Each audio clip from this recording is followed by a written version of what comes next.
Puji Tuhan, sebelum Bapak Ibu Saudara duduk, berikan salam kiri kanan dulu. Selamat datang dalam rumah Tuhan. Thank you Tim New Life dan semua yang sudah melayani, yang ada di dalam gedung maupun yang ada di luar gedung. Silakan duduk Bapak Ibu Saudara.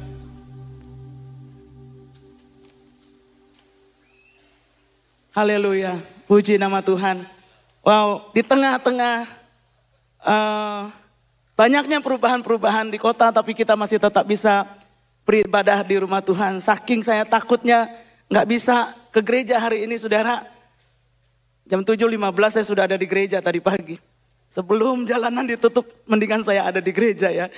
Wow, terima kasih Bapak Ibu Saudara buat semua doa-doa yang telah disampaikan. Kongres kemarin sudah berjalan dengan baik. Nah saudara, pagi hari ini kita mau belajar dari kebenaran firman Tuhan. Saya sangat diberkati dengan Mazmur 119 ayat 135 yang berkata, sinarilah hambamu dengan wajahmu dan ajarkanlah ketetapan-ketetapanmu kepadaku. Saudara, pemazmur berseru kepada Tuhan, sinarilah hambamu dengan wajahmu. Saudara, dia sedang mengajak kita untuk biar Tuhan tuh tersenyum dengan kehidupan kita oleh karena ketetapan-ketetapan Tuhan yang kita hidupi dalam kehidupan kita. Jadi kalau kita bertanya bagaimana saya menyenangkan hati Tuhan, bagaimana saya bisa membuat Tuhan tersenyum dengan kehidupan saya, saudara, ketetapan Allah harus menjadi daging di dalam kehidupan kita. Harus menjadi pribadi saya dan saudara. Itulah kehidupan yang membuat Tuhan tersenyum. Beberapa waktu yang lalu Pastor Melan juga sudah menyampaikan akhir bulan Juli kemarin bahwa sekarang ini kita punya akses yang begitu mudah untuk firman Allah. Alkitab ya, renungan disampaikan di mana-mana. Saudara, kemarin saya ketemu seorang pengacara dan dia bilang, "Bu, kapan bikin YouTube?" Saya nggak pernah kepikiran bikin YouTube. Pasti akan memberkati banyak orang katanya ya. Jadi akses firman itu begitu banyak hari-hari ini. Namun sayangnya perubahan hidup tidak sebanyak itu yang terjadi. Tidak secepat itu yang terjadi saudara-saudara. Nah saudaraku yang kasih dalam Tuhan, kalau saudara ingat, karena hari-hari ini kita menghadapi tantangan yang besar yang ada di generasi ini. Betul memang akses firman Tuhan banyak, tapi tantangan pun semakin besar hari-hari ini. Dan kalau saudara ikuti minggu kemarin, Pastor Arif sudah menyampaikan tentang tertanam. Ada 4 hal yang kita akan alami pada saat kita tertanam. Yang pertama kita akan diproses, ya. Yang kedua kita tinggal di dalam Tuhan. Yang ketiga kita menerima hadiah karena akibat dari tinggal di dalam Tuhan itu. Dan yang keempat doa pasti dijawab oleh Tuhan. Siapa yang masih ingat firman Tuhan itu? Siapa yang hadir minggu lalu? Ya, itu firman Tuhan yang sangat luar biasa dengan judul tertanam. Nah pagi hari ini saya ingin mengajak kita semua untuk melanjutkan dengan tertanam 2. Minggu lalu tertanam 1. Minggu ini tertanam 2. Tapi saya ingin konsentrasi pada mengenali penyebab kehidupan sehingga tidak tertanam. Apa yang menjadi penghalang dalam kehidupan kita yang sering kali membuat kita tidak tertanam dalam kebenaran Tuhan, saudara. Kita perlu kenali itu. Karena kalau kita tidak mengenali itu, kita bisa ada di situ tanpa kita tahu, saudara-saudara. Dan Yesus memaparkan 3 penghalang proses tertanam di dalam Tuhan. Di dalam sebuah perumpamaan yang disebut dengan perumpamaan penabur dalam Matius pasalnya yang ke-13, saudara-saudara. Hari ini suaranya agak merdu karena memang lagi kurang sehat. Saudara, ada 3 penghalang proses kita menjadi tertanam di dalam Tuhan. Yang pertama, hati yang keras, saudara-saudara. Nah kalau kita perhatikan, ada yang disebut dengan benih firman Tuhan jatuh di pinggir jalan. Matius pasalnya yang ke-13, ayatnya yang ke-19. Disebutkan di situ, kepada setiap orang yang mendengar. Dia mendengar firman Tuhan, dia bukan gak dengar. Dia mendengar firman Tuhan tentang kerajaan surga, tetapi tidak mengertinya. Datanglah si jahat dan merampas yang ditaburkan dalam hati orang itu. Itulah benih yang ditaburkan di pinggir jalan. Jadi saudara-saudara, rupanya ada kondisi hati di mana kita dengar firman Tuhan, tapi benih itu tidak jatuh ke dalam tanah hati kita yang baik, tapi jatuh di pinggir jalan. Dan kalau saudara telaah ayat ini, ada masalah besar ketika kita berusaha memahami firman Allah dengan logika kita. Ada masalah besar ketika kita coba untuk mengerti firman Tuhan dengan hikmatnya kita, saudara-saudara. Karena pada sesungguhnya tidak ada satu orang pun yang bisa berkata, saya mengerti 66 kitab dari Alkitab itu. Semuanya. Karena itu adalah firman Tuhan. Itu adalah hati Tuhan. Pikiran Allah, jangankan hati Tuhan. Hati orang sebelah kita aja kita gak ngerti. Nikah juga udah puluhan tahun juga belum tentu ngerti, saudara-saudara. Ini pikiran Allah. Jadi seringkali kita karena terlalu memaksakan diri, saya mesti ngerti dulu baru saya lakukan. Pastor Arif Dede sering bilang, firman itu untuk ditaati bukan untuk dimengerti. Dengan intelektual kita. Karena memang pada dasarnya seringkali firman Tuhan itu gak masuk logika kita, saudara-saudara. Lebih baik memberi daripada menerima. Coba. Gak masuk, paradoks. Ya, kalau ditampar pipi kanan, kasih pipi kiri. Gak masuk juga. Orang yang menebar kebaikan atau memberi lebih banyak memberi, dia lebih kaya. Kayaknya juga gak masuk dalam logika kita, saudara. Jadi menabur di musim yang kering, apalagi. Musimnya aja udah kering, gimana nabur di musim kering itu bisa tumbuh gitu. Ada banyak hal, saudara-saudara. Perintah Tuhan itu, apalagi perintah Tuhan yang tanpa koma. Hormati ayahmu dan ibumu, full stop. Nggak ngerti sih pastor, papa saya kayak apa, mama saya kayak apa. Hai istri-istri, tunduklah kepada suami, titik, gak ada komanya. Nggak ada komanya tuh, koma kalau suamimu baik.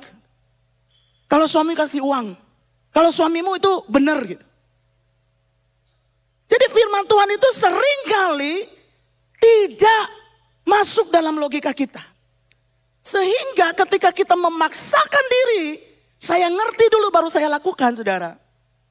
Benih itu diambil oleh burung katanya. Hilang begitu saja. Mengampuni tanpa batas. Enak benar yang diampuni itu. Akhirnya ini menyebabkan kita mogok dalam ketaatan. Gagal melakukannya. Dan tidak terjadi perubahan dalam kehidupan. Akhirnya kita tidak tertanam. Nah, saudara, ada yang disebut oleh ahli-ahli teologi. Satu istilah yang sangat bagus sekali. Yaitu simple faith. Iman yang sederhana, saudara-saudara. Iman yang sederhana itu kita bisa lihat dua contoh minimal di dalam Alkitab. Ada banyak tentunya. Tapi kita lihat dua contoh, saudara. Yang pertama, Lukas pasalnya yang ke-5. Pada suatu kali, Yesus berdiri di pantai danau Genesaret. Sedang orang banyak mengerumuni dia, hendak mendengarkan firman. Ia melihat dua perahu di tepi pantai. Nelayan-nelayannya telah turun dan sedang membasuh jala. Jala itu dibasuh kalau sudah dipakai ya Bapak Saudara ya. Berarti mereka baru pakai jala itu. Ia naik ke dalam salah satu perahu itu, yaitu perahu Simon, dan menyuruh dia supaya menolakkan perahunya sedikit jauh dari pantai. Lalu duduk dan mengajar orang banyak dari atas perahu. Setelah selesai berbicara, ia berkata kepada Simon, bertolaklah ke tempat yang dalam dan tebarkanlah jalamu untuk menangkap ikan. Simon menjawab, Guru, telah sepanjang malam, sangat melelahkan. Telah sepanjang malam, banyak waktu yang terbuang. Telah sepanjang malam, ada banyak mungkin modal yang sudah dikeluarkan. Kami bekerja keras dan kami tidak menangkap apa-apa. Nah, simple faith-nya tuh di sini. Tetapi karena engkau menyuruhnya, aku akan menebarkan jala juga. Itu simple faith. Tuhan, aku gak ngerti. Kok mesti menebar jala lagi?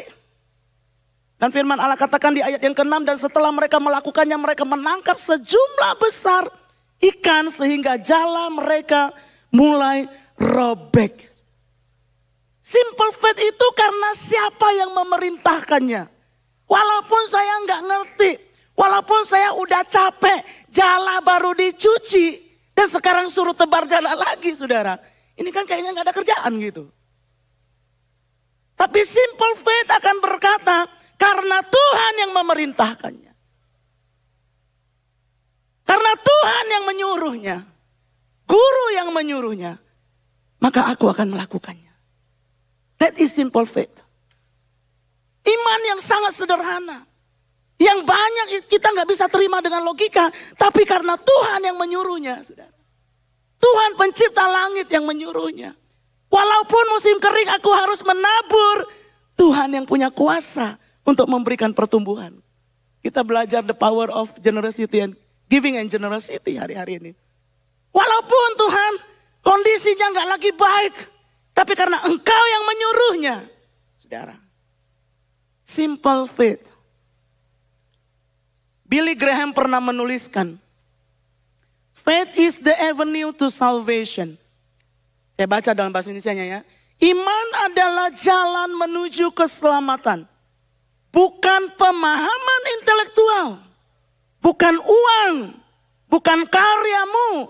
Hanya iman sederhana. Berapa banyak iman? Iman sebesar biji sesawi.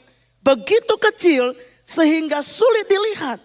Tetapi jika Anda menaruh iman kecil itu pada pribadi Yesus, hidup Anda akan berubah. Dia akan datang dengan kekuatan supranatural ke dalam hatimu. Dan itu bisa terjadi kepada kita. Hati-hati. Jangan sampai kita punya kebiasaan. Karena itu membuat kita tidak tertanam. Saya kudu ngerti dulu. Apalagi kalau dengan latar belakang ditambah dengan ilmu pengetahuan dan lain sebagainya. Kalau Tuhan yang perintahkan, you better do that. Karena dia akan datang dengan supranatural. Kekuatan yang di luar yang kita bisa bayangkan.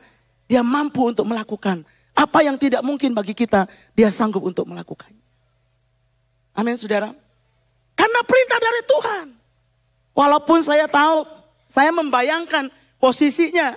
Pada waktu itu Simon mungkin Tuhan udah capek. Udah coba sepanjang malam. Tapi yang ini beda karena Tuhan yang menyuruhnya. Karena guru yang menyuruhnya. Saudara, bilang sama orang sebelah, miliki simple faith. Iman yang sederhana. Ada banyak kali kita tidak bisa memahami. Why God? Kenapa begini Tuhan? Kenapa saya harus menghormati orang tua saya yang mengabaikan kehidupan saya? Tuhan punya kuasa di situ. Kenapa saya harus mengampuni orang lain? Tuhan punya kuasa di situ. Karena ketika kita menaruh iman yang kecil itu percaya, Tuhan dalam logikaku gak masuk. Tapi karena Engkau yang memerintahkannya, aku akan lakukan. Dan mujizat akan terjadi dalam kehidupan kita. Pemulihan terjadi. Contoh yang kedua, simple faith. Itu iman seorang anak kecil. Matius 18 ayat 3 berkata, lalu berkata, aku berkata kepadamu, kata Yesus, sesungguhnya jika kamu tidak bertobat dan menjadi seperti anak kecil ini, kamu tidak akan masuk ke dalam kerajaan sorga. Dia bukan sedang mengajar bahwa kita punya gaya ngambek kayak anak kecil, bukan saudara-saudara.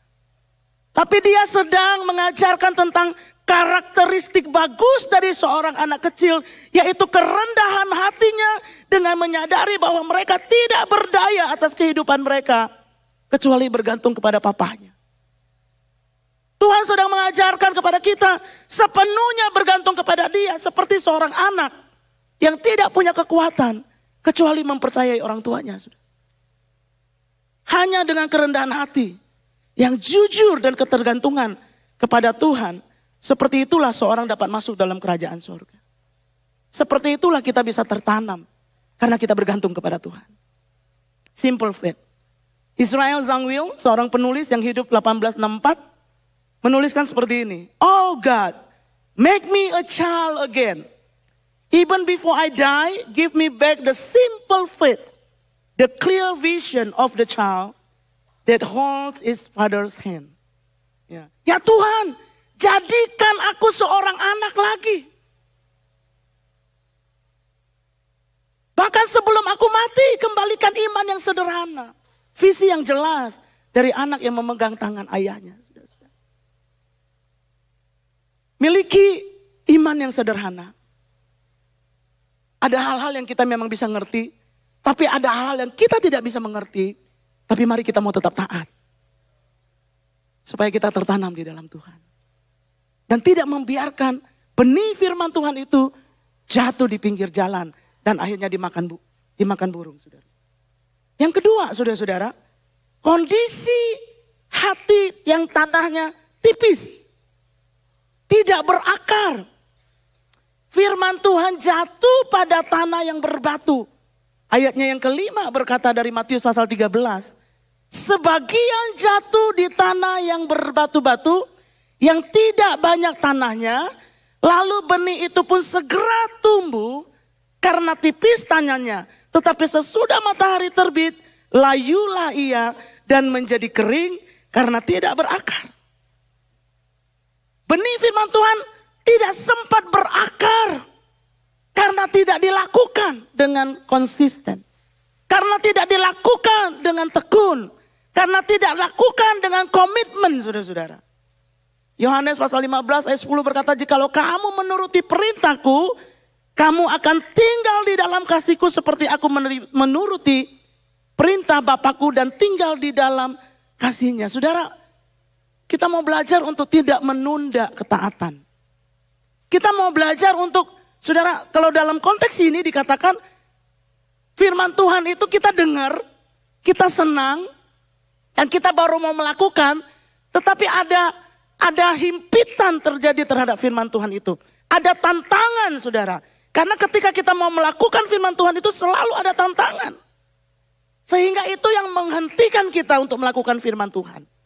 Baru aja mau ngampuni dia, ya dia berulah lagi. Baru aja mau memberi, ya banyak kebutuhan yang lain. Baru aja mau melayani, naik jabatan, gak bisa deh melayani. Ada banyak himpitan terhadap firman Tuhan itu, sehingga firman itu tidak bisa dilakukan, akhirnya tidak berakar, dan kita tidak menjadi tertanam di dalam dia. Mau mengampuni, dicuekin, batal deh mengampuninya. Baru mau dibaikin. Saudara, menurut saudara mau melakukan firman Tuhan itu banyak tantangan gak? Halo? Baru mau belajar perpuluhan. Baru mau belajar untuk memberi, untuk misi. Tantangan mulai datang. Dan kita tidak mungkin berakar kalau kita tidak menghadapi tantangan itu. Dan tidak memenuhi komitmen itu. Makanya saudara, di dalam gereja kita selalu di akhir dari firman Tuhan, kita berdoa untuk komitmen melakukan firman Tuhan. Dan kami berdoa supaya komitmen itu tidak hanya dibuat di sini dan dilupakan setelah keluar dari pintu gereja. Tapi mari ketika kita membuat komitmen, kita akan hidupi apa yang kita komitmenkan. Walaupun ada tantangan. Karena kalau ada tantangan dan kita tetap menghidupi firman, disitulah kita berakar. Disitulah kita tertanam. Semakin kita melakukan firman Tuhan, semakin kita berakar di dalam dia. Dan itu kehidupan yang tertanam. Saya dari jarak jauh mengasuh, merawat seorang jiwa. Masih anak muda. Ya.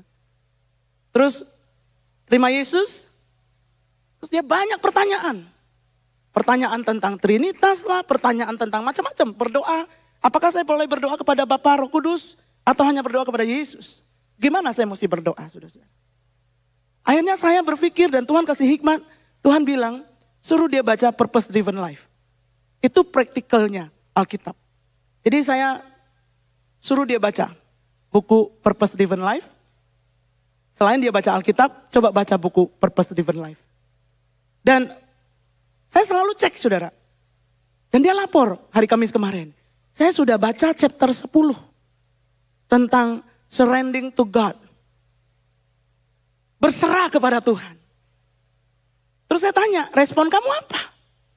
Terus dia bilang, saya merasa sulit untuk benar-benar berserah diri kepada Tuhan. Terkadang karena kesombongan. Terkadang karena saya tidak tahu bagaimana membedakan apakah itu kehendak saya atau kehendak Tuhan.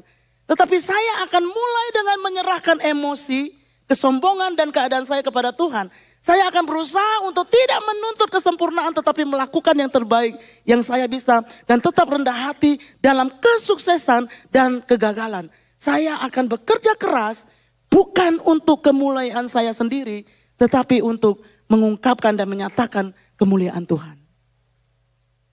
Ini jiwa baru yang tulis. Orang pinter. Usia 22 tahun, anak muda.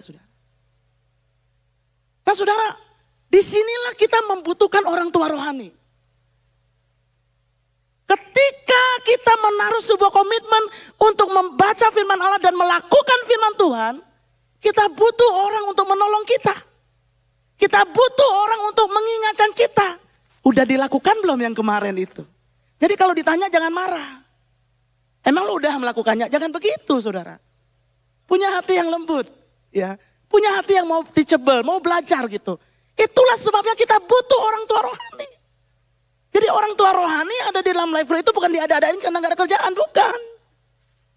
Itu untuk menolong kita untuk get through it. Untuk kita bisa betul-betul menghidupi perintah Tuhan di dalam kehidupan kita. Karena pada saat kita mau melakukannya, ada begitu banyak tantangan yang kita hadapi. Kalau kita berjalan sendiri, kemungkinan kita gagal melakukannya. Tapi kalau ada orang tua rohani yang menolong kita. Saya cek anak rohani saya. Udah baca chapter berapa hari ini? Gimana? Responnya apa? Kesulitannya apa? Kira-kira kamu mau taruh komitmen apa? Hal praktis apa yang kamu mau lakukan menanggapi firman Tuhan itu? Dan ini yang saya dapat. Kalau kita betul-betul merindukan kehidupan yang tertanam, jangan pernah berjalan sendiri. Tidak akan bisa. Karena kita akan banyak kompromi. Nggak ada yang lihat. Tapi kalau kita dibantu, kita dilihatin, kita dijaga saudara-saudara. Dan pada akhirnya satu persatu firman Allah itu kita akan mulai lakukan. Dan kita mulai akan lakukan. Dan kehidupan kita akan semakin tertanam di dalam dia. Amin saudara. Nah saudara, itu poin yang kedua saudara-saudara. Poin yang ketiga, iman yang terhimpit. Benih firman Tuhan jatuh di dalam hati yang penuh sesak. Hati yang padat. Hati yang crowded. Hati yang ramai karena ada banyak kebimbangan. Banyak kekhawatiran karena kekayaan dunia ini menjepit. Saudara-saudara. Ayat 7 dari pasal 13 kitab Matius.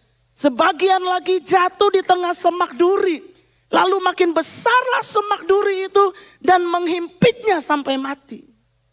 Yang ditaburkan di tengah semak duri ialah orang yang mendengar firman. Lalu kekhawatiran dunia ini dan tipu daya kekayaan menghimpit firman itu sehingga tidak berbuah. Yesus mengingatkan kepada kita. Jangan khawatir. Karena kekhawatiran itu menghimpit firman saudara-saudara. Yang pada akhirnya firman itu tidak bisa bertumbuh karena terdesak karena kekhawatiran dunia. Ada banyak kekhawatiran. Setiap hari kita khawatir saudara-saudara. Tapi pertanyaannya apakah kita memberi makan kekhawatiran itu? Atau kita memperbesar iman kita kepada Tuhan. Bahwa dia Allah sanggup menolong kita. Sanggup menjaga kita saudara-saudara. Yesus mengingatkan kita untuk tidak khawatir dalam Matius pasal 6 ayat 25. Karena itu aku berkata kepadamu, janganlah khawatir akan hidupmu, akan apa yang hendak kamu makan atau minum. Dan janganlah khawatir pula akan tubuhmu, akan apa yang hendak kamu pakai. Bukankah hidup itu lebih penting daripada makanan, dan tubuh itu lebih penting daripada pakaian. Saudara, sebuah larangan yang dilanggar selalu ada konsekuensi. Akhir tahun kemarin, saya mengirimkan hasil tes darah pada seorang teman dokter. Terus dokternya bilang gini, makanannya mesti begini, saudara. Duren dan kambing, dosa Ci katanya.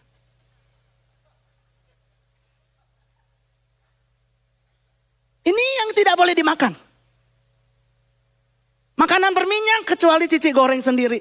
Beli di resto yang bersih, ini pun jangan terlalu sering. Kambing dan duren bukan lagi haram, dosa saudara. Mengerikan saudara. Mengerikan. Padahal saya baru mikir ada musangking nih minggu depan. Daging sapi dibatasi setengah porsi. Ayam jangan makan paha atas. Saran makan dada ayam saja. Kuning telur sesekali gak apa-apa. Telur puyuh tidak boleh sama sekali. Ini baru satu ya, masih banyak yang lain. Karena laporannya banyak bintang tahun lalu sudah. Sesuatu yang dilanggar itu ada konsekuensinya. Jadi ketika Yesus bilang kamu jangan khawatir. Dan kita membiarkan kekhawatiran itu besar di dalam kehidupan kita. Tanpa kita mau melepaskan kekhawatiran itu. Dan meningkatkan iman percaya kita kepada Tuhan. Maka itu ada konsekuensinya. Yesus melarang kita untuk khawatir. Karena kekhawatiran berdampak besar. Dan membuat kehidupan kita tidak tertanam. Apalagi berbuah.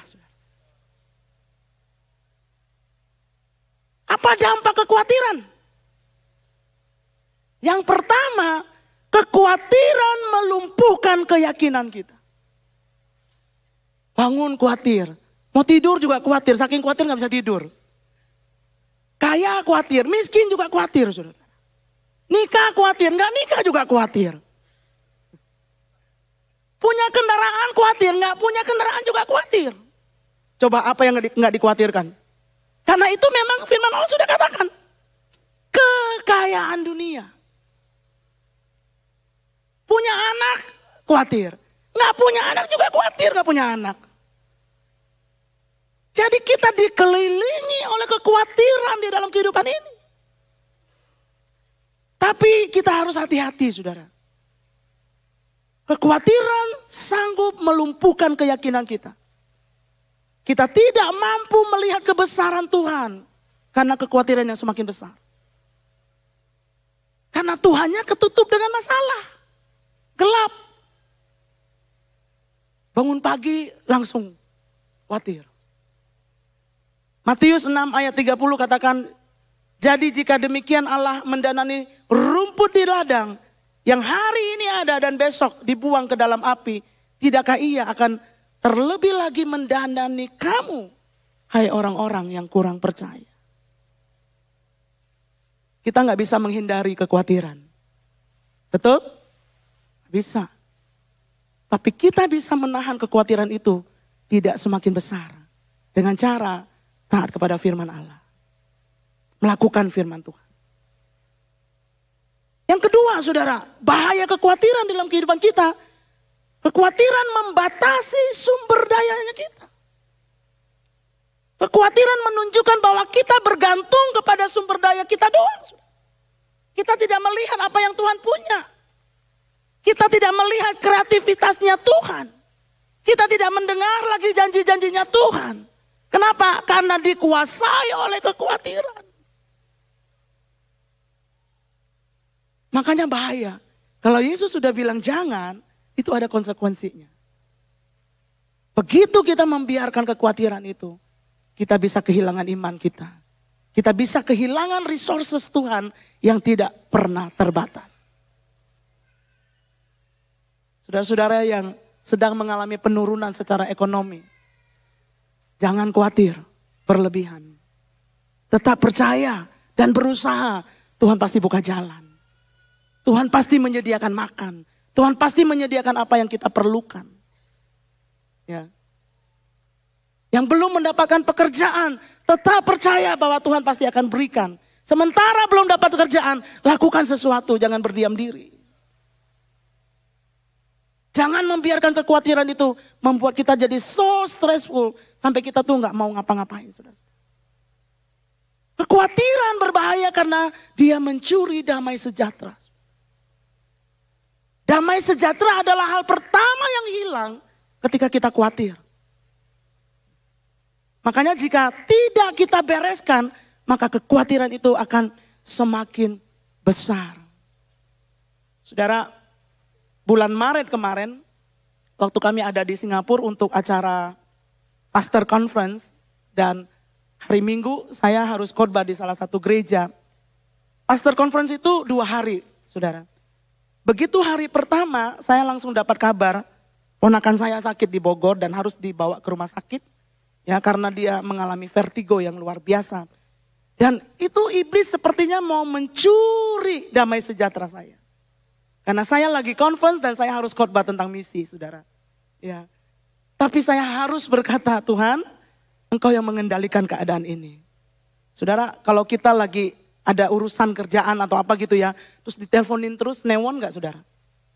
Ci ini gimana Ce? Ce ini gimana Ce? Ce ini gimana? Jose gimana Ce? Ponan saya Jose namanya ya. Tapi kita harus tenang dan tahu bahwa Allah mengendalikan setiap keadaan.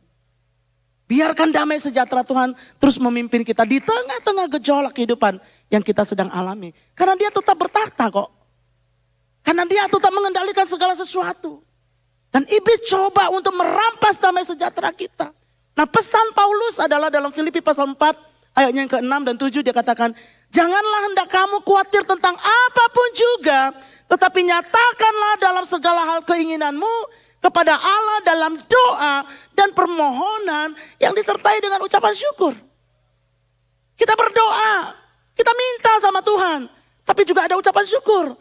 Terima kasih Tuhan, karena Engkau bertahta atas setiap keadaan. Karena Engkau mengendalikan setiap keadaan.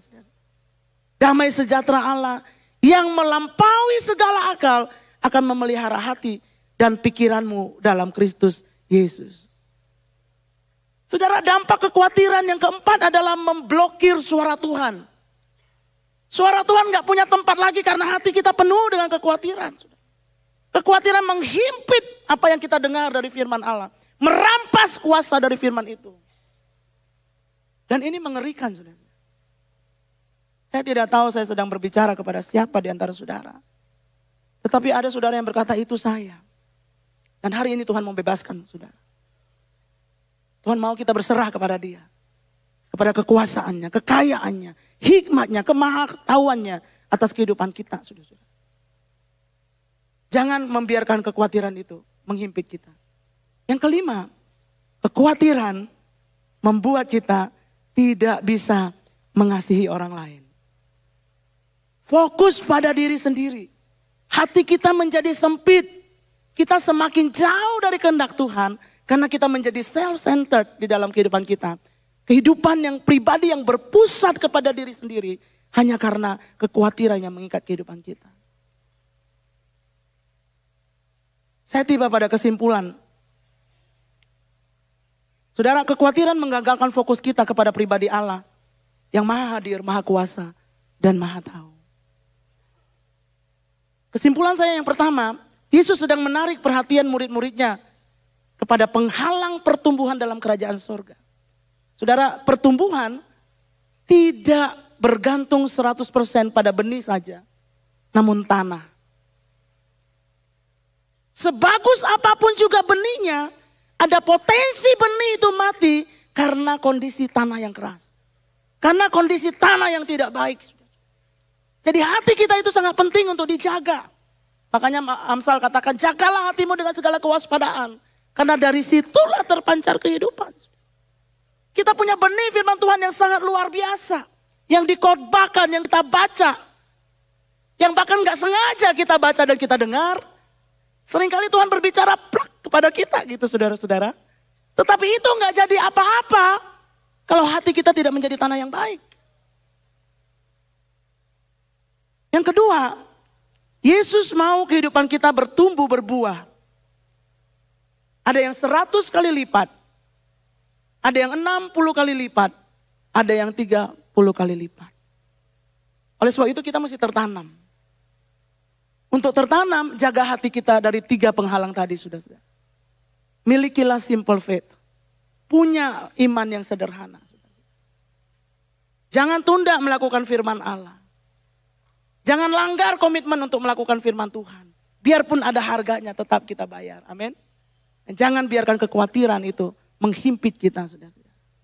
Yang ketiga, saudara-saudara, kesimpulan saya, jangan anggap remeh benih firman yang terlihat kecil. Karena itu berpotensi tumbuh besar jika jatuh di tanah yang baik.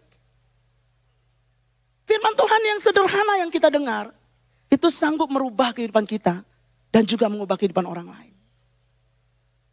Ketaatan yang kita lakukan bukan cuma berdampak bagi diri kita, tapi berdampak juga bagi orang lain. Ketika seorang ayah taat kepada Tuhan, dia bukan cuma dirinya saja, tetapi berdampak kepada istri dan kepada anak-anak.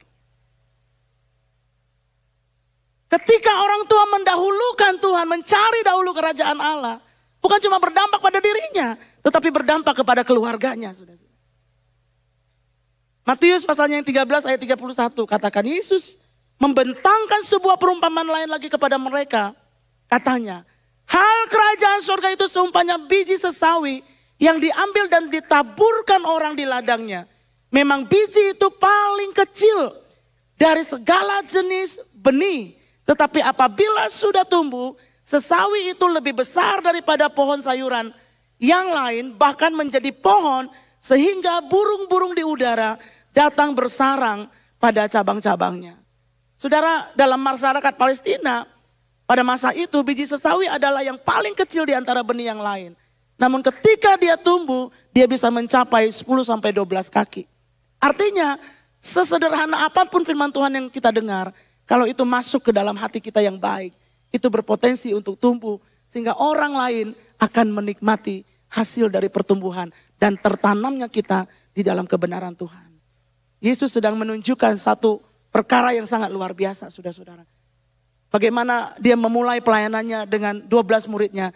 Dan hari ini berdampak kepada miliaran orang yang menjadi pengikut Yesus di dalam dunia ini.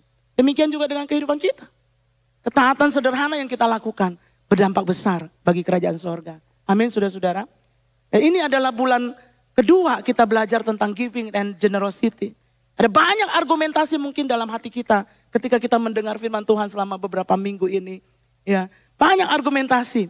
Ya, lagi begini malah bicara tentang kemurahan hati. Seolah-olah kita ada di tempat yang kurang pas kadang-kadang kalau dengar firman Tuhan. Salah nih gua datang ke sini gitu ya. Seolah-olah nih pendetanya kurang peka dengan keadaan saya. Tidak, saudara-saudara.